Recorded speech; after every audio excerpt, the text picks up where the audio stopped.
Assalamualaikum guys, it's me your host Sayyid Aiman. Welcome back to my channel Novels and Voiceover by Sayyid Aiman. तो चलें बगैर किसी देरी के आज हम अपना नावल स्टार्ट करते हैं क्योंकि मुझे भी बहुत से काम है। The war of death by Syed Iman episode 22। ये रात के वक्त था। अभी कुछ देर पहले ही निम्रा अपने रूम में आई थी। बड़ी को सुलाने के बाद अभी वो लैपटॉप खोले बैठी थी क्योंकि इसे एक दो ऑनलाइन प्रोजेक्ट्स कंप्लीट करने थे। इन प्रोजेक्ट को कंप्लीट करते करते इसे रात के 2 हो गए थे और वो ये थक चुकी थी। आज दिन सारा भी वो अपने प्रोजेक्ट के लिए न्यू डिज़ाइन बनाती रही थी। इसे लैपटॉप बंद करते रखा और एक नज़र परी को देखने के बाद वो भी लेट गई। थकी थी कि दिल चाहा फ़ौरन से सो जाए, लेकिन नींद अभी कहाँ आनी थी। इसे जैसे ही आंखें बंद की, आंखों के सामने अहमद का हसीन चेहरा लहरा गया। ये क्या हुआ था? वो फ़ौरन से आंखें खोलते उठ बैठे। दिल की धड़कन यकदम ही बढ़ी थी। ये क्या हुआ मुझे? ये दिल क्यों इतना तेज़ धड़क रहा है? वो खुद से बड़बड़ाई थी और हैरान भी हुई थी कि आखिर ओहो बट्टा सॉरी मेरे ज़ुबान को सुकून नहीं है। हैरान भी हुई थी कि आखिर ऐसे क्यों हुआ। यकदम ही इसके जहन में एक ख्याल आया, नहीं ऐसा नहीं हो सकता, इस पर मैं ये सब अफोर्ड नहीं कर सकती। मैं फ़ौरन से अपने ख्याल को झटक गई क्योंकि अभी वो इस समय पढ़ना नहीं चाहती, लेकिन क्या जानती थी ये सब इसके चाहने ना चाहने से नहीं होगा। मैं शायद सारा दिन अहमद के साथ रहती हूँ ना, ये इसी वजह से है, वरना और कुछ नहीं। वो खुद को ही ये सब बावर करवा रही थी। इसे खुद ये सब एक महज अपना एक ख्याल समझ ली थी क्योंकि ये आज पहली बार तो नहीं हुआ था। इसे अक्सर ही बैठे बैठे ही अहमद का ख्याल आ जाता था। दूसरी तरफ अहमद भी निम्रा के बारे में ही सोचा था। इस लड़की का ख्याल क्यों हर रात मुझे आता है? क्या होता जा रहा है मुझे?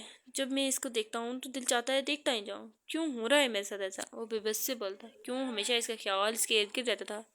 मैं क्यों हर वक्त निम्रा के ख्याल में खोया रहता हूँ? वो तीनों क्यों कहते हैं निम्रा ने एक मुश्किल ज़िंदगी गुजारी है? ऐसे क्या हुआ था इसकी ज़िंदगी में? इसके ख्याल में खोए यकदम ही इसे साझेदारी पर मान की बातें याद आई थी। ऐसी क्या मुश्किल थी इसकी ज़िंदगी में? अगर हम लोग अब अहमद के कमरे से थोड़ा सा आगे जाएं तो इसके कमरे के साथ मौजूद कमरे में इस वक्त फातिमा बेड पर लेटी थी और आंखों के सामने आरिफ का चेहरा लहरा रहा था। क्यों इस शख्स का चेहरा मेरी आंखों के सामने से नहीं हटता? क्यों मेरे अंदर एक बार फिर इसे देखने की ख्वाहिश पैदा होती है? मैं क्या करूं? फातिमा आरिफ का सोचते हुए बोल जा रही थी। पिछले कुछ दिनों से ये चेहरा इसे बहुत तंग कर रहा था। पहले तो मुझे इसकी नज़र बिल्कुल भी अच्छी नहीं लग रही थी, लेकिन अब मैं क्यों मुसलसल इसके बारे में सोचे जा रही हूँ? मैं पहले ही किसी और से कमिटेड हूँ, तो मैं कैसी किसी और के बारे में सोच रही हूँ? फातिमा अपनी मंगनी के बारे में सोचते वो बोलती, इसका रिश्ता इसके एक्सीडेंट से कुछ अर्से पहले ही तय हुआ था और जानती थी शादी इसके इसी से होनी है, तो फिर क्यों आरिफ का ख्याल बार बार इसके जहन में आ रहा था? जबकि अब हम जाते हैं यहाँ से ज़रा बाहर की तरफ तो गली के बाहर ही आरिफ अपनी गाड़ी में बैठा था। तो क्या तुम मेरे नसीब में नहीं हो? क्या मेरी किस्मत इतनी बुरी है? जो लड़की मुझे अच्छी लगने लगी है वो पहले से ही किसी और के नाम हो चुकी है। अभी कुछ देर पहले ही ऐमा ने इसे फातिमा की सारी इन्फॉर्मेशन बताई थी और इसी बेस ने इसकी एंगेजमेंट का भी जिक्र किया था। सन न जाने क्यों इसका दिल उदास हुआ था। क्यों हुआ मेरे साथ ऐसा? क्यों मुझे वही लड़की पसंद आई जो मेरी हो ही नहीं सकती? न जाने क्यों इसकी आंखों में नमी उतरी थी। पहले माँ बाबा चल गए, फिर मुझे कुछ भी नहीं याद कि आखिर मैंने अपने माँ बाप के साथ अपनी ज़िंदगी के 18 साल कैसे गुजारे। अब मुझे एक ऐसी लड़की पसंद आ गई जो मेरी कभी हो ही नहीं सकती। मेरे साथ ही ऐसा क्यों? आरिफ अपने हाथ का मुक्का बनाते स्टेयरिंग पर मारा। कितनी तकलीफ होती थी जब जब माँ बाप का ख्याल आता था। बेशक निम्रा ने कभी से अपने किसी भी रिश्ते की कमी महसूस नहीं होने दी थी, लेकिन माँ बाप की जगह तो कोई नहीं ले सकता था। ओके, ये लाइन यहाँ पे नहीं आती, सो इसे हम काट देते हैं। सॉरी, ये कुछ ज़्यादा ही कट गया। पहले इसे काट देते हैं। देख रहे मैं आपके सामने काट रही हूँ। क्या मुसीबत है। अच्छा छोड़े, रहने देते हैं हम इसे। चाहती ही नहीं है यहाँ से करना। ओके, ये सभी एक दूसरे के ख्याल में खोए हुए थे। सभी इस एहसास को समझने की कोशिश करते जो इन्हें इस वक्त महसूस हो रहा था। असल में ये लाइन मैंने लिखनी थी बाद में।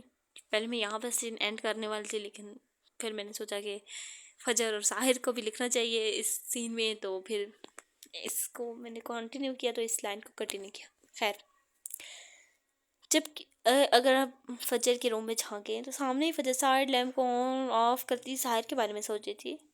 आज इन्होंने ऐसे रिएक्ट क्यों किया? क्या इन्हें मेरा हाशिर के साथ बात करना पसंद नहीं आया? लेकिन क्यों? फजर साहिर के आज के रवैये के बारे में सोचते बोली, और साथ एक ऐसा सवाल जिसका जवाब इसके पास नहीं था। लेकिन इन्हें मेरा हाशिर से बात करना पसंद क्यों नहीं आया?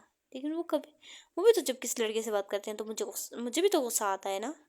फजर साहिर का सोचते फिर अपना भी सोचने बोली, इसे भी तो जलन होती थी, लेकिन क्यों होती थी ये तो वो भी नहीं जानती थी। और इसके बाद अगर हम साहिर अकबर के रूम में जाएं तो वो भी आज के वाक़े के बारे में सोचा था। मैंने आज ऐसे रिएक्ट क्यों किया? मैंने तो कहा था मैं ऐसे किसी चीज़ से नहीं रोकूंगा, फिर मुझे क्यों इससे इस लड़के के साथ देखकर जेलसी हुई थी?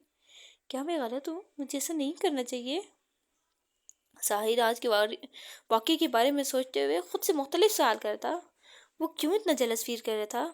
हाय, मोहब्बत भी क्या चीज़ है, सारी सारी रात जगाई रखती है। वो सभी एक दूसरे के बारे में सोचते जा रहे थे। इन सब में माँ नहीं था जो सुकून की नींद ले रहा था। इस तरह कुछ दिन गुजर गए। निम्रा ऑफिस में खुद को ज़्यादा से ज़्यादा मसरूफ़ रखती थी ताकि अहमद के साथ इसका इंटरेक्शन कम से कम हो। और अहमद भी निम्रा का खुद से गुरेज नोट कर रहा था, लेकिन फिर भी हर रात अहमद को सोचना एक मामूल सा बनता जा रहा था। दूसरी तरफ आरिफ भी फातिमा को भूलने की पूरी पूरी कोशिश में लगा हुआ था, लेकिन जब भी वो इसे भूलने की कोशिश करता था ऐसे वो शिद्दत से याद आती थी। फातिमा भी आरिफ को भूल नहीं पा रही थी। शायर खुद को खूब समझा रहा था कि फजर की यही उम्र है दोस्त बनने की, लेकिन फिर भी वो खुद को जेलस होने से रोक नहीं पा रहा था। फजर भी ना जाने क्यों वो लड़कों से दूर रहने लगी थी। वो शायर को नाराज़ नहीं करना चाहती थी। मान कभी निम्रा ट्रांसफ़र करा चुकी थी, लेकिन अभी इसे कोई जगह पसंद नहीं आई थी, इसीलिए वो अभी आरिफ के साथ रह रहा था। और आरिफ का कहना था वो इसके सर पर मसलत है और सबसे ज़्यादा मुश्किल काम इसे सुबह यूनिवर्सिटी के लिए उठाना था, और अभी आरिफ वही काम कर रहा था। और जो लड़के, देर हो रही है, मुझे समझ नहीं आती, तुम अकेले थे तब तुम कैसे उठते थे? वो इसे पिछले 5 मिनट से जगाने की कोशिश कर रहा था, लेकिन वो उठने का नाम ही नहीं ले रहा था। वो जब अकेला था तब भी 10 अलार्म लगा कर रखता था, लेकिन अभी वो आरिफ को तंग करना अपना फ़र्ज समझ रहा था। बस 10 मिनट और सोने दें, फिर सच में उठ जाऊँगा। ना नींद से भरी आंखें खोलता आहिस्ते से आवाज़ बोला, जिस पर आरिफ ने सर झटका। अच्छा ठीक है, सोते रहो। निम्रन ने आज तुम्हारा फेवरेट नाश्ता भिजवाया है, ठंडा हो गया तो मुझे मत कहना। आरिफ कंधे कंधे उचकाता बोला तो मान ने पट से आंखें खोली थी। क्या निम्रन ने आज पराठे और अचार भेजे है? एकदम पेट से उठते चीखा था। कौन नावाकिफ था इसकी पराठे और अचार की मोहब्बत से? लेकिन निम्रा इन्हें ज़्यादा पराठे नहीं खाने देती थी, और जो खुद भी बनाती थी वो देसी घी में बनाती थी। आहिस्ता बोलो लड़के, अब जल्दी से फ्रेश होकर आओ, मैं तब तक चाय बनाता हूँ, फिर तुम लोगों को ड्रॉप भी करना है मुझे। आरिफ इसे कहते कमरे से निकला तो मान भी फ़ौरन से वॉशरूम में गया। आरिफ चाय बनाने के बाद दोबारा रूम में आया तो मान खड़ा बाल बना रहा था। आरिफ ने एक नज़र इसके बिखरे हुए कमरे को देखा और इसका कमरा समेटने लगा। मैं नाश्ता करने जा रहा हूँ, आप ये समेट कर आ जाना। आरिफ कहता फ़ौरन से बाहर भागा, जबकि मान नफ़ी में सर हिला गया कि इसका कुछ नहीं हो सकता। आरिफ ने मान और फजर को यूनिवर्सिटी ड्रॉप किया और फिर ऑफिस की तरफ आया, क्योंकि निम्रा ने इसे वहाँ बुलाया था कुछ डिस्कस करने के लिए। इसके लिए वो वहीं आ गया। निम्रा अंदर है? अहमद के पास से गुजरते इसने पूछा तो अहमद ने सर लिया, जिस पर आरिफ दरवाज़ा खोलते अंदर दाखिल हुआ। निम्रा सामने ही परी के साथ लगी हुई थी। क्या हो रहा है? आरिफ ग्लासेस उतारते टेबल पर रखते बोला, कुछ नहीं, बस परी को भूख लगी थी तो इसे फीटर दिया अभी। निम्रा इसे जवाब दे दी। परी को कॉर्ड में बैठाते इसके इर्द के खिलौने रखती अपनी पावर चेयर पर बैठी, तो आरिफ भी सामने रह रखी चेयर पर बैठा जब तक निम्रा नहीं बैठी थी। वो भी नहीं बैठा था तो क्यों बुलाया है? वैसे तो तुमने कहा था 3 महीने से पहले मुझे ऑफिस के इर्द गिर्द भटकते भी नजर ना हो। आरिफ ने बोलते साथ आखिर में हल्का सा तंज भी किया, जिसे निम्रा ने हंसते कबूल किया। जी, और एक दफ़ा फिर जाओ और अपना प्रॉपर प्रॉपर चेकअप कराओ ताकि मुझे तसल्ली हो। निम्रा ने कहते इंटरकॉम उठाते कौन से लगाया? अहमद आप अंदर आ जाएं, बात करनी है। निम्रा ने अहमद से कहते इंटरकॉम रखा। कुछ ही देर में अहमद भी नॉक करते अंदर आया। निम्रा की इशारा करती सामने चेयर पर बैठा। आप लोगों को पता है हमने प्रोजेक्ट कंप्लीट करते इनके हवाले कर दिया है, तो अब मैं चाहती हूँ रिजल्ट चाहे जो भी आए आप लोग पार्टी अरेंज करो, लेकिन ये पार्टी फैशन शो के बाद होनी चाहिए। मैंने इन दोनों की तरफ देखते ज़्यादा संजीदगी से कहा। वो लोग भी संजीदगी से सुनने लगे। पार्टी तो मैं अरेंज कर ही दूंगा, लेकिन अगर आपको वहाँ अवार्ड मिल जाता है तो इंशाल्लाह जो इंशाल्लाह मिलेगा, अभी तो हमें एक बड़ी पार्टी रखनी पड़ेगी, तो इस लिहाज से फिर हमें कुछ मुख्तलिफ चीज़ें तैयार करनी होंगी।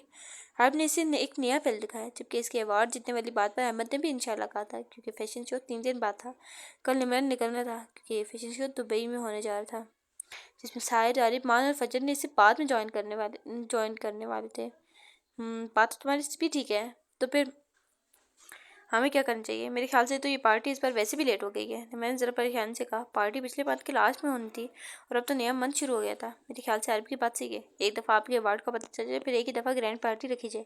अहमद ने भी अपनी तरफ से मशवरा दिया। अच्छा देखो, जो भी है तुम लोग थोड़ी देर तो बहुत तो तैयारियां शुरू करो, लाइक होटल बुक करो या वट एवर जो तुम लोगों ने वेन्यू डिसाइड करना है करो। इस तरह की चीज़ें जो इम्पोर्टेंट है करो। मैंने जो ज़रूरी चीज़ें थी करने को कही थी, जानती थी वापस आकर इतना टाइम नहीं होना। इसे अवार्ड मिलना था या नहीं मिलना था वो बात की बात थी, लेकिन ये पार्टी भी ज़रूरी थी। ओके, हम कर लेंगे जो करना हुआ। आप टेंशन फ्री होकर फैशन शो की तैयारी करें। अहमद ने इसकी तरफ देखते कहा, जिस पर आरिफ ने इसे स्कैन करती नजर से देखा।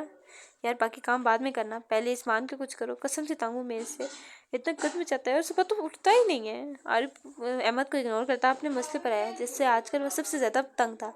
इसके इस तरह तंग आकर बोलने पर निम्रा मुस्कुराई थी। क्या किया है उस बेचारे ने? वो कहता है तुम इसे अपनी मर्जी नहीं करने देते और तुम कहते हो मैं तंग हूँ इससे, मैं किसकी बात सुनूं? निम्रा इसकी बातें सुनते मुस्कुराते हुए बोली, मैंने कसम से कुछ नहीं किया। सारा दिन वो गंद करता रहता है और मैं इसका गंद समेटता रहता हूँ। और तो और अगर किचन में एक कप चाय बनाने जाएगा ना तो पूरा किचन फैला देगा। और साहब जी की नई डिमांड आई है, इसकी चॉकलेट्स ख़त्म हो गई हैं। और तुम क्या मुस्कुराई जा रही हो? मैं कोई जोक सुना रहा हूँ क्या? इन करीब था कि आरिफ ने रो देना था। अहमद को भी हंसी आ रही थी, जिसे वो बहुत मुश्किल से कंट्रोल किए हुए था। निम्रा इसे देखते मुसलसल मुस्कुरा रही थी, जिस पर आखिर में तो वो तप ही गया। इसके तप पर बोलने पर निम्रा का जो कहका उस ऑफिस में गूंजा था, एक पल को इन दोनों को ही चुप लगा गया। अहमद ने तो आज पहली बार निम्रा को इस तरह हंसते देखा था, जबकि आरिफ भी सांस रोक गया था, क्योंकि कितने अरसे बाद इसने इसे इस तरह हंसते देखा था। इसी तरह हंसते रहा करो, अच्छी लगती हो। आरिफ के बोलने पर निम्रा की हंसी को फौरन ब्रेक ली थी और ऐसी हो गई जैसे इसने कोई गलत काम किया हो। अच्छा, मैं मान के फ्लैट का बंदोबस्त करती हूँ, तुम परेशान ना हो। मेरा फ़ौरन से कहा और उनके परी के पास चली गई और इसे देखने लगी। ओके तुम कर देना, मैं अब चलती हूँ, मेरी क्लास का टाइम हो रहा है। आरिफ भी निम्रा की हालत को देखता टाइम देखता आरिफ भी निम्रा की हालत और टाइम देखता बोला और बोलते उठ खड़ा हुआ। ठीक है फिर तुम जाओ, वापसी पर इन्हें पिक कर लोगे या मैं जाऊँ? मैंने इसके उठते ही इसकी तरफ देखते पूछा, क्योंकि वो अब खुद को कंपोज कर चुकी थी। नहीं, मैंने क्लास के बाद कहीं जाना है, तुम देख लेना। आरिफ ने कहते बाहर निकल गया। अहमद अभी भी वहीं था, क्योंकि इसे निम्रा से बात करनी थी। मैंने आपसे बात करनी है, अगर आप फ्री हैं तो। अहमद इसकी तरफ देखते हुए बोला, तो निम्रा भी दोबारा से आती अपनी पावर चेयर पर बैठी और इसे सब बोलने का इशारा किया।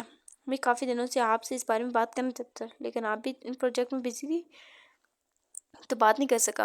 अहमद ने बोलना शुरू किया तो निम्रा भी इसे गौर से सुनने लगी, जबकि इसकी आप तमीज़ पाने पर वह थोड़ी परेशान भी हुई।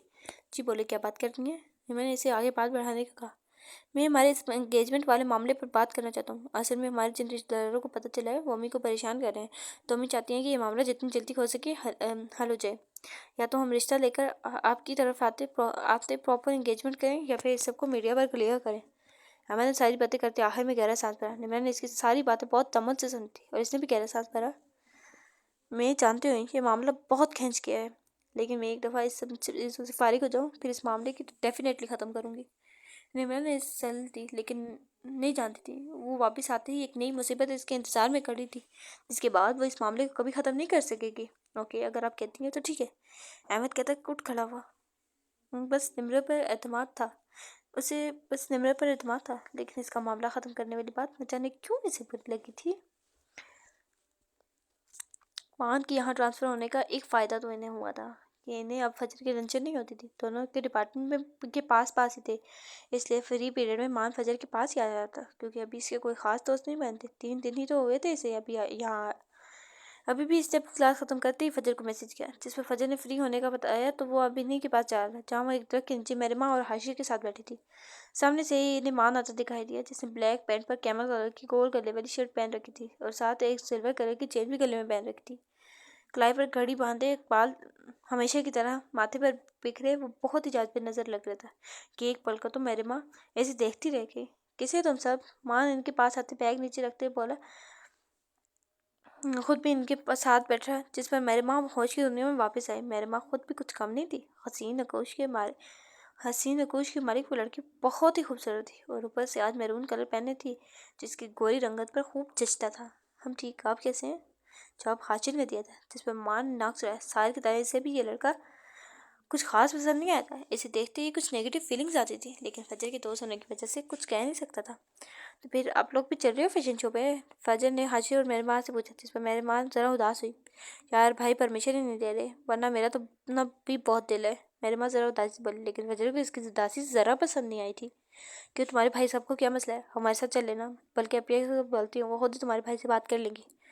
फजर फ़ौरन से हल पेश करते बोली, इनकी हर मुश्किल का हल निम्रा के पास ही तो होता था। गुड़िया, अभी जाना कंफर्म नहीं है और आप मेरे माँ को भी अपने साथ तैयार कर हो। मान फजर को मोबाइल निकालते देख फ़ौरन से बोला, क्योंकि अभी इनके जाने की बात सिर्फ आरिफ और निम्रा को ही पता थी। आरिफ, साहिर और निम्रा को पता थी। क्या मतलब कंफर्म नहीं है? हम जाएंगे ना पिया के साथ? फजर इसकी तरफ देखते बोली, क्योंकि वो तो अपनी पैकिंग का भी सोच चुकी थी, क्या रखना है और क्या नहीं। पेपर शुरू होने वाले हैं हमारे, और हम सभी जानते हैं निम्रा स्टडीज़ के हवाले से कोई कॉम्प्रोमाइज़ नहीं करती। मान फ़ौरन इसे होश की दुनिया में वापस लेके आया, जिसमें फजर का मुंह फूट गया। तो क्या हुआ, मैं हेल्प कर दूंगा फजर की। हाजी ने फ़ौरन से अपनी खिदमत पेश की। कोई ज़रूरत नहीं है, अभी इसके भाई ज़िंदा है और माशाल्लाह इसकी बहन कॉल्ड मेडलिस्ट है, तुम्हें ज़्यादा फिक्र करने की ज़रूरत नहीं है। माँ ने फ़ौरन से इसकी खिदमत को रद्द किया और साद इमरान के बारे में ज़रा मगरूराना अंदाज में बोला, ये बहन भाई हमेशा ही एक दूसरे की बातें करते रहते हैं। हाशिर और मेरी माँ ने बेख्तियार सोचा था, क्योंकि फजर भी हमेशा ही इन सब की बातें करती रहती थी।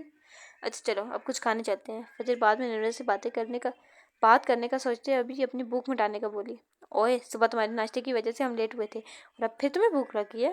मान ने बोलना अपना फ़र्ज समझा था। तो आपको क्या है, आपके पास से थोड़ी खा रही हूँ। फजर कहती उठी तो इसे देखते हाशिर और मेरी माँ भी उठे।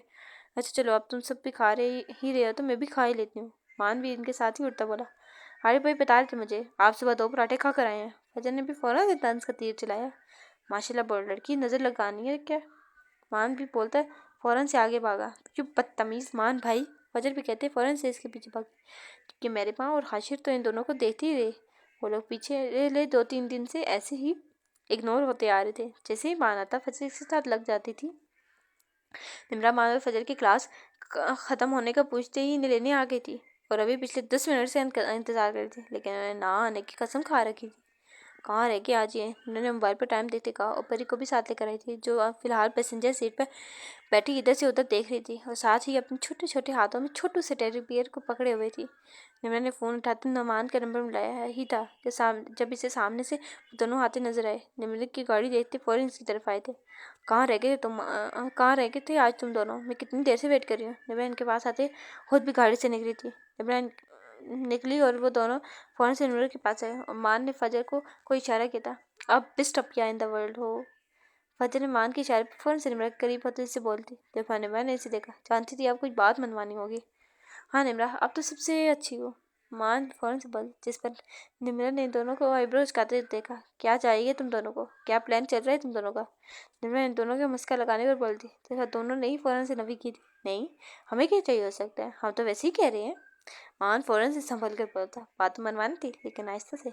आज चलो अब परी गाड़ी में अकेली बैठी है। निमरा ने इनकी बात पर ना चाहते हुए भी यकीन कर लिया और गाड़ी में आते बैठी। फजर ने भी जैसे ही फ्रंट डोर खोला परी ने इसे देखती बाजू ऊपर की कि मुझे उठा लो। जब फजर ने झुकते उसे उठाया और खुद अंदर होकर बैठी। मान भी पिछली सीट पर बैठा था। निमरा ने गाड़ी स्टार्ट की। फजर कल से आप अपनी गाड़ी लाना है, एजेंट ड्राइविंग तो आपने सीख ली होगी और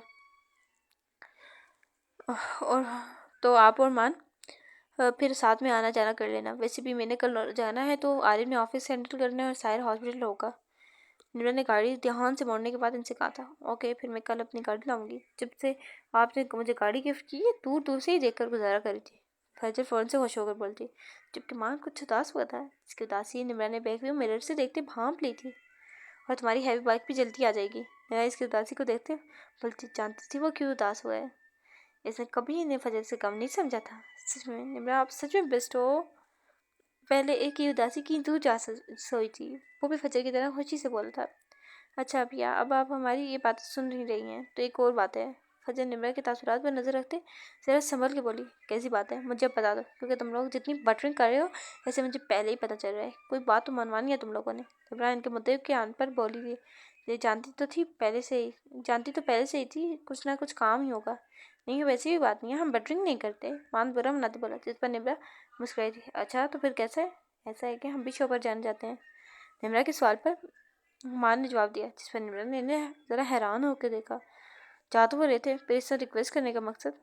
वो तो तुम लोग जा रहे हो, बल्कि तुम लोगों की टिकट भी कन्फर्म है।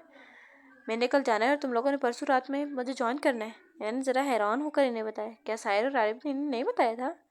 जबकि निमरा के बताने पर फजर मान की जो खुशी के मारे चीख निकली, इसलिए परी को भी डरा दिया। क्या कर रहे हो तुम दोनों, आराम से, परी डर गई है। निमरा ने परी के रोने से पहले ही इसे फजर की गोद से लेते अपनी गोद में लिया, क्योंकि अब वो लोग घर के पास पहुंच चुके थे। हम सच में जा रहे हैं, मतलब हम सुबह से फजूल में आपको मनाने के तरीके ढूंढ रहे थे। पान खुशी से बोला था, और सुबह से फजूल की टेंशन लेने पर अफसोस भी कर रहा था।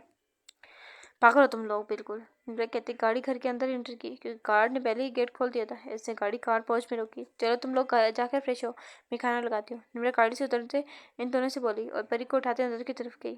फजर और मान भी अपने अपने कमरों में फ्रेश होने चले गए। निमरा परी को लेती किचन में ही आई और हाथ धोते इन लोगों के लिए खाना निकालने लगी। परी को वहीं पास शेल्फ पर बैठा दिया और साथ एक प्लेट में और चम्मच भी दे दी, जिससे वो प्लेट में मारती खेल रही थी।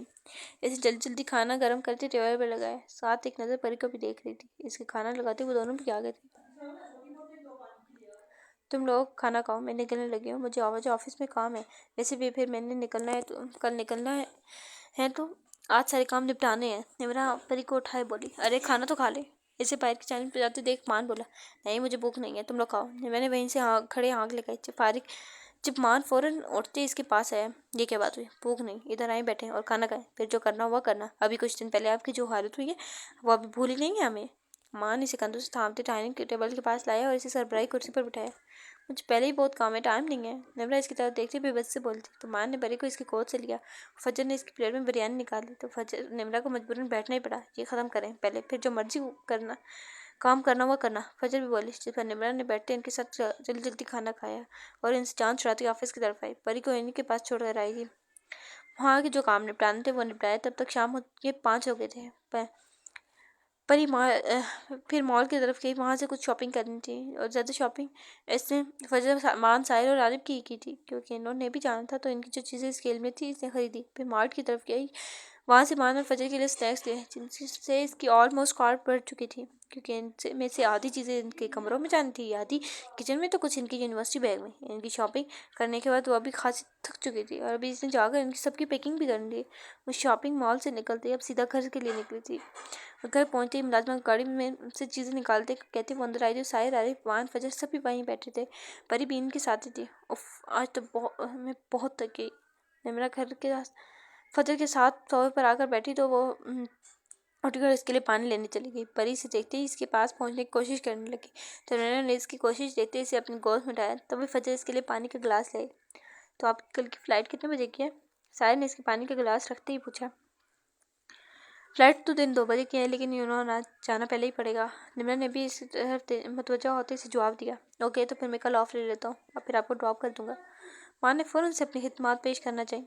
नहीं, कोई ज़रूरत नहीं है मैं तुम्हें ऑफ लेने की, मैं ऑलरेडी अपनी क्लास स्किप करने वाला हूँ। इसकी बात पर आरिफ इसे फ़ौरन टोक गया। नहीं, तुम लोगों को ज़रूरत नहीं है, मैं अपने कॉलीग से बात कर चुका हूँ, किसी के साथ ड्यूटी एक्सचेंज करवा लूँगा। साहिर भी फ़ौरन मैदान में उतरा और इन दिनों की ही नई में शुरू हो गई थी। इससे पहले इन दिनों के दरमियान जंग अजीम शुरू होती। निमरा ने इनकी लड़ाई रखवाई। तुम लोगों में से किसी को ज़रूरत नहीं है कि कहीं से भी ऑफ लेने की, मुझे अहमद छोड़ने जाएंगे। इसने इन सब की लड़ाई को सिरे से ही ख़त्म करवा दिया। ये कोई एक भी ना चाहे, लेकिन कुछ नहीं, मैं फ्रेश होकर खाना बनाती, तुम लोग लड़ना नहीं प्लीज़, पहले ही सर में बहुत दर्द कर रहा है। निमरा इनको कहती खड़ी हुई। आखिरी बात खुद से ही बड़बड़ाई थी और परी को फजर के हवाले किया।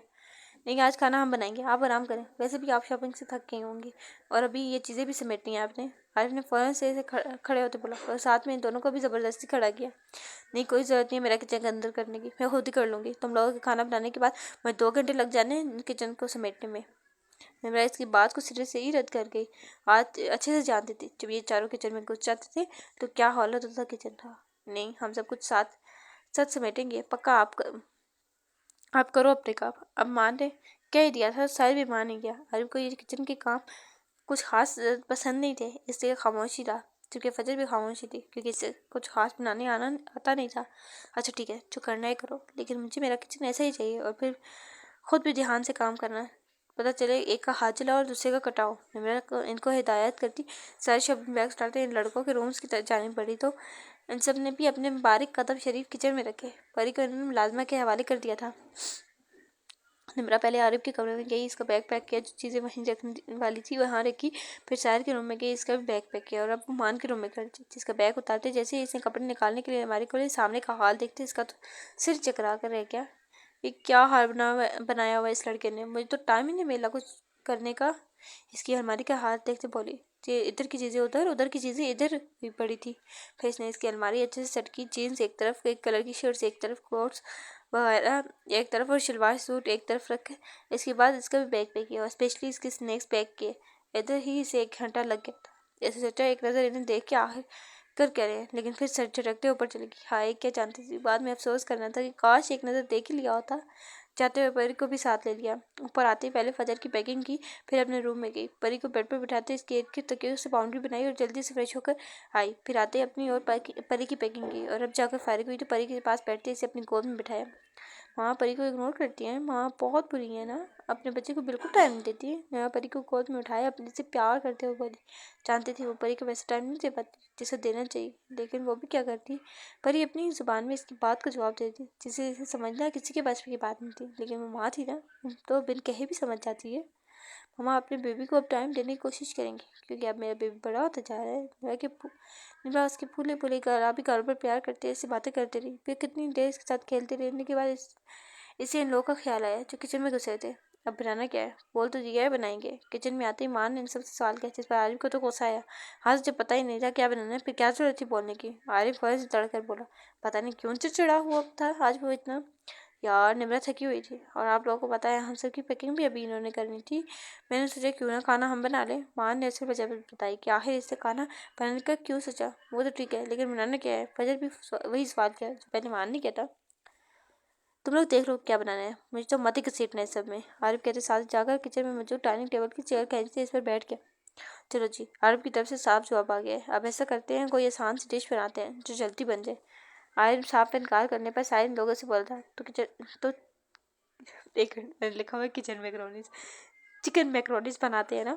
बच्चों फर्स्ट चुटकी बजाते बोले, जैसे दोनों भी मान गए। फिर सब्जियां चिकन निकालते फजर ने बाई रखी। मैं तो सब्जियां काटती हूँ, आप लोग देख लो चिकन किसने साफ करना है। फिर फ़ौरन से सब्जियां लेती आरिफ के साथ वाली चेयर पर बैठी। मैं तो नहीं धो रहा। फिर फ़ौरन से हाथ खड़े कर गया, पीछे रह गया था बेचारा मान। अब चिकन इसी ने साफ करना था। ऐसे जैसे ही चिकन एक प्लेट में निकाला, ऐसे निमरा पर टूट कर प्यारा है, क्योंकि चिकन सारा साफ था। अब बस इसके पीसेस करने थे। साहिर फजर सब्जियां काट रहे थे, लेकिन फजर जिस तरह इनका मर्डर करने की कोशिश करती, इसे देख आरिफ को शदीद खौफत हो रही थी। इसलिए इसी के हाथ से ज़रा गुस्से से ली और खुद ही काटने लगा। जब इसे आज कोई भी नहीं छेड़ रहा था, क्योंकि आरिफ का मूड जब भी ख़राब होता था इसे बहुत गुस्सा आता था, पता नहीं क्यों। सब्जियां कट गई तो अब बारी थी इन्हें पकाने लगी। तब तक मान भी किचन मैंने हर जगह चिकन लिखा हुआ है, सॉरी यहाँ पे चिकन लिखा हुआ है, वैसे मैंने कई जगहों पे किचन लिखा हुआ है। चिकन काट चुका था तो मान ने ही तेल की बोतल निकाली और साथ ही कढ़ाई में निकालते इसमें तेल डालने लगा, जिसमें से आधा तो ऐसे नीचे गिरा दिया। ये क्या किया तूने। शायद तेल आते ज़्यादा नीचे देख कर बोला, वो पता नहीं चला कैसे गिर गया। मान सर खुजाते बोला।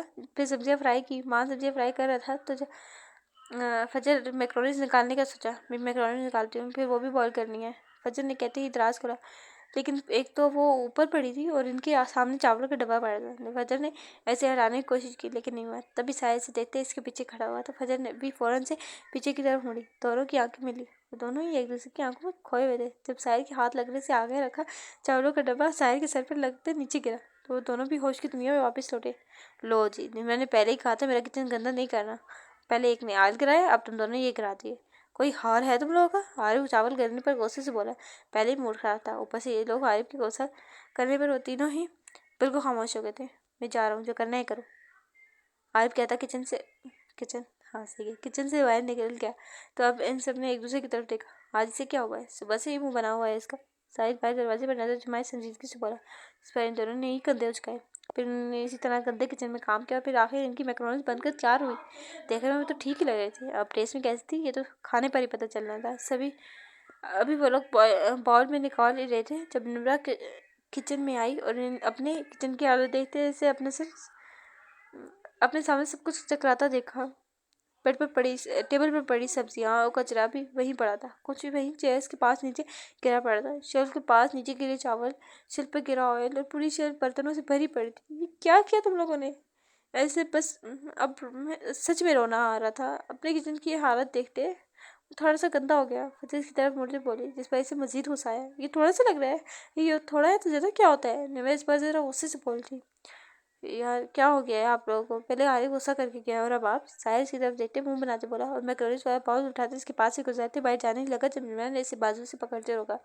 इधर ही रुको तुम लोग, मैं दूसरे जूते लाती हूँ। तुम लोगों के इन गंदे जूतों के साथ पूरे घर में घूमने की जरूरत नहीं है।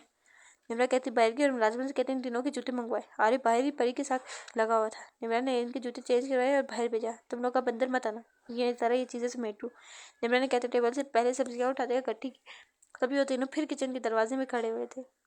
पहले खाना खा लेते ना, भूख लगी है, हमने खुद भी अभी टेस्ट नहीं की, पहले आप टेस्ट करो ना। वो तीनों दरवाजे में खड़े से कह रहे थे। इसलिए एक नज़र फिर इन्हें देखा, फिर किचन को देखा और फिर इनकी शक्लें को, जहाँ इस वक्त दुनिया जहाँ की मासूमियत थी। इनको देखते सर झटकती बाहर आई।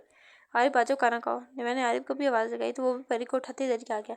सबने अपनी अपनी प्लेट्स में मैक्रोनी निकाली और सभी निम्रा को देखने लगे कि वो पहले वो टेस्ट करके बताए कैसी है, तो फिर वो लोग खाए। मैंने जैसे ही पहली चम्मच मुँह में डाली, नमक का जायका पूरे मुँह में घुल गया। कितनी मुश्किल से इसे वो हलक से नीचे उतारी थी कि वही जानती थी कैसी बनी है। नहर के गिलास लबों से लगाते ही इंद्र ने बेचैनी से पूछा। जब निम्रा ने एक और चम्मच ली, अच्छी है, पर मुश्किल हलक से उतारते ही ने बताया। साथ तीसरी चम्मच भी मुँह में डाली। तभी इन सबने एक साथ खानी शुरू की। वो पहले ही रखी पर इनका खाना खांस खांस कर बुरा हाल हुआ। निम्रा ने उल्टे इन चारों के एक गिलास में पानी डाला और दोबारा से बैठ के खाने लगी जैसे बहुत ही मजे की बनी हो। ये क्या कर रही हो निम्रा आप? माँ ने कहते इसके सामने से प्लेट उठाई क्योंकि वो अभी भी खा रही थी, लेकिन इनका मुँह का जायका तो बुरी तरह से खराब हुआ था। इतना गंदा है क्यों खा रही हो? अरे बोल था कि इतना गंदा खाना कोई नहीं खा सकता था क्योंकि ये मेरे बहन भाइयों ने बनाया है। पहली बार ऐसा हुआ है कि तुम लोगों ने मेरे लिए कुछ बनाया, तो मैं कैसे ना कहूँ। इसलिए इन सब की वजह बताई जिसे सारे इसे हैरान से देखने लगे। तो अगर हमने बनाई है तो आप इतनी गंदी भी खा लोगी? सारे इसकी बात पर हैरान हो जाए। बोला, हाँ खा लूँगी, तुम लोग तो जहर भी खिलाओगे तो खा लूँगी, ये तो सिर्फ नमक है। निम्रा की बातों में और लहजे में इनके लिए मोहब्बत चीख चीख कर बोल रही थी और इससे था वो इसके लिए इनके लिए जहर भी खा सकती थी। उफ, क्या चीज़ हो तुम लड़की। वजह निम्रा का कभी कभी बोले जाने वाला डायलॉग बोल जिस पर सब मुस्काए। एक मिनट, लेकिन इतना नमक हुआ कैसे? मैंने तो एक ही चम्मच डाला था। शायद याद करने पर बोला क्योंकि इसे अच्छे से याद था, इसने सिर्फ एक चम्मच ही डाली थी। तो नमक भी फिर इतना तेज कैसे हुआ? क्या आपने भी डाला था? फिर इसकी तरफ देखते मिनमिनाई थी। ये ये मतलब आपने भी? ओह सॉरी, क्या मतलब आपने भी? तुमने भी डाला था? सर के पूछने पर फजल ने जिस मासूमियत सर लाया और मानकर दिल चाहा इन दोनों का सर ही फाड़ दिया क्योंकि इनकी वजह से इसकी अच्छी खासी मैक्रोनीस खराब हो गई थी। अच्छा छोड़ो, आप बताओ कुछ खाने को मिलेगा भी या नहीं? आरिफ जो कोफत से बैठा था बोला, तुम लोग बाहर से कुछ ऑर्डर करो, मैं जब तक ज़रा जो तुम लोग गंद मचा कर आए हो इसे समेट लूँ। मैं कहती उठी और परी को मान की गोद में बिठाती किचन की तरफ की। अहमद घर आते ही हमेशा की तरह पहले साजिदा बेगम के पास गया। क्या हुआ है अम्मी, आपकी तबीयत तो ठीक है ना? इन्हें इस वक्त देख अहमद ज़रा फिक्रमंदी से इनके पास आया क्योंकि इस टाइम कम ही लेटती थी। हाँ बस सर में दर्द था इसलिए लेट गई, साजिदा बेगम कहते उठकर बैठी। आंखें भी कुछ बुझी बुझी सी थी। क्या हुआ है? बीबी तो नहीं, हाई बार होकर मैं चेक करता हूँ। और ये फाती कहाँ है? अहमद कहता और रहा और अलमारी से बीबी ऑपरेटर निकाल कर आया और साथ ही फातिमा का भी पूछा। वो मेरे पास ही थी, मुझे दवाई दी है अभी भी इसने अभी ही की है। सजदा बेगम के बताने पर इसने सर लिया और बीबी चेक किया जो कि इसके अंदाजे के मुताबिक हाई ही था। यार अम्मी किस बात की इतनी टेंशन लेती हैं आप? फिर तबीयत खराब हो जानी है आपकी। अहमद बीबी ऑपरेटर दोबारा से अपनी जगह रखते वापस आते इनके पास बैठा। दादी को पता चल गया निमरा वाले मामले का। इन्होंने आज इतनी बातें सुनाई हैं, उल्टे काम तुम लोग करते हो, भुगतना मुझे पड़ता है। साहिदा बेगम नम आंखों के साथ बोली, जिस पर अहमद भी परेशान हुआ। जानता जो था अपनी बीजान को। हुआ क्या था? अहमद ने परेशान से बोला, कुछ घंटे पहले मोहल्ले की कुछ औरतों ने अहमद और निमरा की वीडियो देखी तो अब साहिदा बेगम से पूछने आ गई। असल में तीली लगाने आई थी। अरे तुम लोग तो बड़े छुपे रिश्तों में निकले, इतने बड़े खानदान में मंगनी कर दी और हमें कानों कान खबर ना होने दी। एक रोज़ल जरा मस्कर लगाकर बोली। बीजान भी वहीं आ गई थी और इनकी बात सुनते हैरान हुई। किसकी मंगनी हुई है? वो हैरान होती बोली। अरे बाप, ऐसे तो ना बोले जिसे आपको कुछ पता ही ना हो। अपने पोते की मंगनी कर दी, वो भी इतने अमीर कबीर घर में, बल्कि वो तो आपके घर भी आई थी। मोहल्ले के कई लोगों ने इसकी इतनी बड़ी कारी देखी। दूसरी औरत भी बोलती, साथ मसाले लगाना नहीं बोलती। कौन? वो जो हमारे घर आई थी, इससे अहमद की मंगनी? बीजान इस बात में मजीद हैरान हुई। इसके पौधे की मंगनी हो चुकी थी और इन्हें ही नहीं पता था। इस वक्त तो कुछ नहीं बोली, लेकिन इनकी जाती वो साजिदा बेगम पर चढ़ दौड़ी। ये क्या कह कर गई है? अहमद की मंगनी, और वो भी इस बेशरम लड़की से? बीजान पेशा का बीमार थी, लेकिन आज भी इनकी आवाज़ में एक रौब था, सख्ती थी, गुस्सा था। अपने सामने किसी को बोलने नहीं दे रही थी। नहीं बीजान, ऐसा कुछ नहीं। इन्हें समझ नहीं आई क्या कहें। क्या कुछ नहीं है? अगर अच्छे से तरबियत की होती तो आज सपना होता। हम हम पता ही नहीं। और बेटा मंगनियाँ करता फिर है, कुछ शर्म लिहाज ही नहीं बची। मेरा बेटा अगर आज यहाँ होता तो ऐसे कभी ना होता। हाँ आह, एक बार फिर तरबियत का ताना। और ऊपर से इन्होंने तो जैसे अपने बेटे का जिक्र करते आग पर तेल छिड़कने का काम किया था। क्या करता अगर आपको बेटा होता तो? इससे तो बाहर की दुनिया से ही फुर्सत नहीं थी। जेल में पड़ा है आज आपका बेटा। अच्छा है वो यहाँ नहीं है और मैं शुक्र करती हूँ मेरा बेटा आपके बेटे पर नहीं किया। कभी नहीं बोलती, लेकिन आज जिसे सब टूटा था, 7 आंसू भी गिरे थे, आज बर्दाश्त नहीं किया था इन्होंने।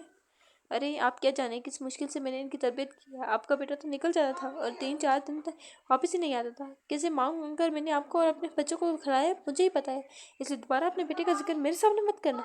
साहिदा बेगम रोते हुए बोलती। उनकी ऊंची आवाज़ नहीं थी, लेकिन ये सब बातें करते जो इनकी आवाज़ में तड़प थी वो बयान नहीं की जा सकती थी। बीजान बिल्कुल खामोश बैठी थी, आज वो नहीं बोलती, बोलने को कुछ रहा ही नहीं था। साहिदा बेगम अपने कमरे में आते फूट फूट कर रोती, और अब भी ये सब सुनाते, ये सब बताते अहमद के सीने से लगते रो रही थी। आज सब टूट गया था। मैंने पाला है तुम लोगों को, कैसे कह सकती है इनका बेटा और ये सब ना होता। मैंने किस मुश्किल से तुम लोगों को पाला है, मुझे ही पता है। मैंने कितने ताने सुने हैं लोगों के, ये सब बस मैं ही जानती हूँ। साहिदा बेगम इसके सीने से लगी रोते हुए बोलती, जबकि अहमद की आंखें सुर्खी में डूबती जा रही थी, जिसे ना जाने कितना ही जब्त कर रहा हो। बस अमीन चुप कर जाए, मैं इस मामले को आज ही ख़त्म करूँगा और बीजान से भी बात करूँगा। अहमद इनके सिर पर लब रखते बोला और किसी गहरी सोच में डूब गया। साहिदा बेगम कितनी ही देर इसी तरह इसके सीने से लगी आंसू बहाती रही, जब थक गई तो खुद ही पीछे हुई। मैंने भी तुम्हारे आते ही अपना रोना डाल दिया है, जाओ तुम फ्रेश हो लो। सरदा बेगम अपने आंसू साफ करते बोली, जबकि अहमद अपनी माँ को देख गया। क्यों होती हैं लड़कियाँ इतनी मजबूत, कुछ भी बर्दाश्त कर लेती हैं। अहमद ने देखता सोचने लगा और फिर उठते पाए रहा। एक नज़र बीजान के कमरे को देखते पहले फातिमा के कमरे में गया। फातिमा मेरी जान, वो दरवाज़ा खोलते ही बोला। सामने बेड पर बैठी गोद में रखी डायरी लिख रही थी। अहमद के आते ही फ़ौरन से डायरी बंद करते ज़रा पीछे हो बैठी। आई भाई, आप कब आए? फातिमा ने इससे कहा तो अहमद भी आता इसके पास बेटा। मैं तो काफ़ी देर से आया हूँ, तुम ही नज़र नहीं आई। अहमद लहजे में मोहब्बत सोमा बोला था, और साथ ही इसके बाल सवारे। मैं बस रूम में ही थी, फातिमा बोलती नज़र झुका के, क्योंकि अहमद को देखती इसकी आंखों में आंसू जमा होने लगे थे। इधर आओ मेरी जान। अहमद शायद इसके आंसू देख चुका था, इसलिए इसके पास आते इसे सीने से लगाए, और यहाँ वो अपने साथ खो गई थी। बिजान ने अम्मी को आज भी इतनी बातें सुनाई। क्यों हमेशा ऐसा करती हैं? वो मुझसे कभी प्यार नहीं करती। बेशक इन्होंने मुझे कभी कुछ नहीं कहा, लेकिन उन्होंने कभी प्यार भी तो नहीं किया। मम्मी को भी हमेशा बातें सुनाती रहती हैं। वो क्यों करती हैं ऐसा? फातिमा अहमद की सीने से लगती फूट फूट कर रोती। बचपन से यही तो सब देखती आई थी, कभी अब्बू का चीखना, कभी बीजान का अम्मी को बातें सुनाना। बस मैं जान, बस ये सब मेरी वजह से हुआ है। मैं इसे ज़रूर हल करूँगा। अहमद ने चुप करवाते हुए कहा, नहीं भाई, आपका कसूर नहीं है। अगर आप कर भी लेते हैं मंगनी तो क्या होगा? वो क्यों हमेशा अम्मी की तरबियत में बातें करती हैं? फातिमा में फ़ौरन से पीछे हटते कहा तो अहमद ने इसके हाथ साफ किए। मैं इस बारे में कुछ नहीं कह सकता था, ही कर सकता हूँ, लेकिन तुम अब रोना बंद करो। रोना नहीं है, तुमने अब रोना नहीं है। देखो कैसे चुड़ैल लग रही हो। अहमद पहले ज़रा बेबसी और आखिर में ज़रा शायद से लब दबाते बोला, जिस पर फातिमा अपना रोना भूलते इसे घूरने लगी। भाई आप ना, फातिमा कहती दोबारा से इसके सीने से लगी। मैं क्या? हाँ। अहमद फिर से शायद से बोला, आप बहुत बड़े जिन हैं और तुम बहुत बड़ी चुड़ैल। अहमद फिर से कहते प्यार से इसके माथे पर लब रखे। फिर कुछ देर इसके पास बैठने के बाद पैर आया और गहरा सांस भरते बीजान कमरे की तरफ देखा, जहाँ वो आंखें की तरफ गया, जहाँ वो आंखें मूंदे लेटी थी। बीजान, अहमद ने आवाज़ दी, जिस पर वो आंखें खोल गई। आ गया तू? बीजान से देखते जरा गुस्से से बोली, जी आ गया हूँ, लेकिन आज आपने फिर इस शख्स का जिक्र अम्मी के सामने किया। कितनी बार मैंने कहा है ना क्या करे इस शख्स का जिक्र अम्मी के सामने। अहमद वही कमरे के दरमियान में खड़ा बोल रहा था, जब किसी बातें सुनती बीजान बैठ गई। हाँ भर ठीक है माँ बेटी ने तुम्हारे कान, ऐसे कहाँ सुकून आता है इन्हें। बीजान और हद से बोली, सर झटकी।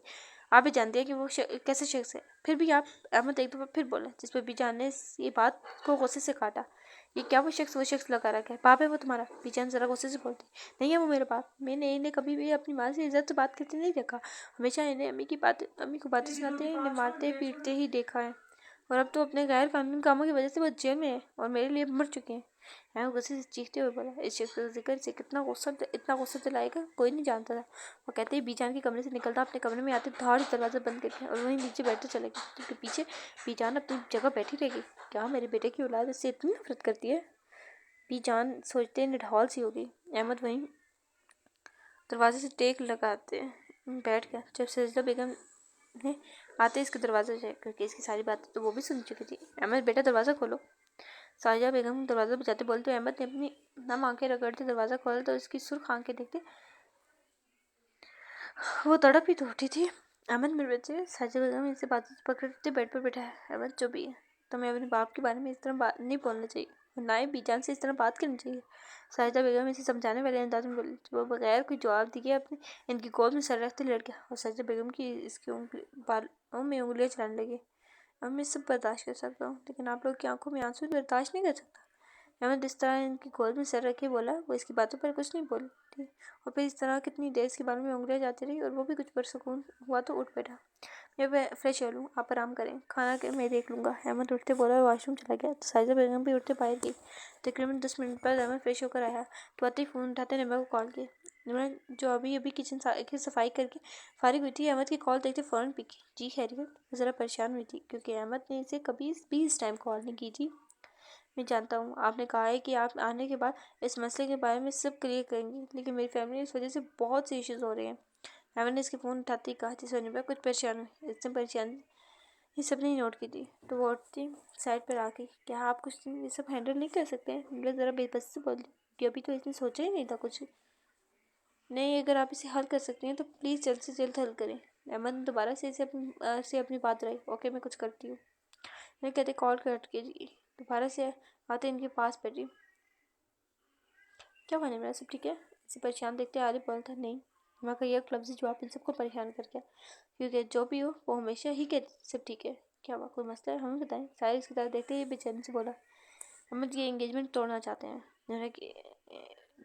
निम्रा कुछ देर की खामोशी के बाद कहा। निम्रा ने कुछ देर की खामोशी के बाद कहा, जिस पर वो सबकी को हैरत हुई। क्या कहा आपने? थोड़ा वजह तो सबसे ज़्यादा एक्साइटेड थी निम्रा और अहमद को लेकर। अब परेशान होते बोली, हाँ, क्योंकि इनकी फैमिली इतने अमीर घर में रिश्ता नहीं करना चाहती और अहमद अपनी फैमिली के खिलाफ नहीं जा सकते। निम्रा को यही बेहतर बहाना लगा और वो क्या ही कहती। मुझे तो पहले ही पता था ये सब ज़्यादा दिन नहीं चलना। मान की बात पर सबने इसे हैरत से देखा और निम्रा को लगा शायद इसे सब पता चल गया। तुम्हें कैसे पता? साहिर से घूरते हुए बोला, क्योंकि ये लोग कभी काम के अलावा कोई बात करते ही नहीं है।